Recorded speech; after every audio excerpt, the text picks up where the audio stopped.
Last week, a Los Angeles Superior Court judge terminated Lindsay Lohan's probation for grand theft in connection with her highly publicized 2011 shoplifting case. Here to discuss what that means for Lohan is criminal defense attorney Collin from the Summit Defense Group. Thanks for coming by. Hi, Brent. Thanks for having me. So does this ruling mean that Lohan's legal troubles are over? Well, unfortunately, her problems were compounded by a series of new arrests. The court doesn't like it when someone's on probation and they're not following the terms of their probation. We represent many clients who are in that same situation, and what may start out as a very minor run-in with the law can balloon into something much more serious. And what if you're on probation, but then you commit a new crime?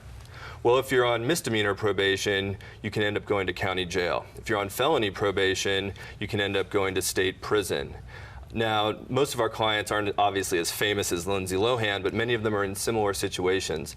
And I'm particularly sympathetic to people that are facing substance abuse issues. We feel that some of these types of setbacks are just part of the rehabilitation process, and it's important to work with them to try and get them the kind of help they need as opposed to just sending them to jail. So are you talking about the kind of rehab that, say, a celebrity would have?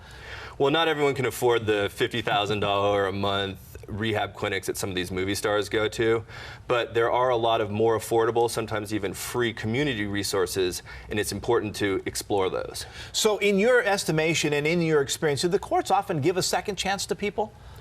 Well, not everyone gets as many chances as Lindsay Lohan got.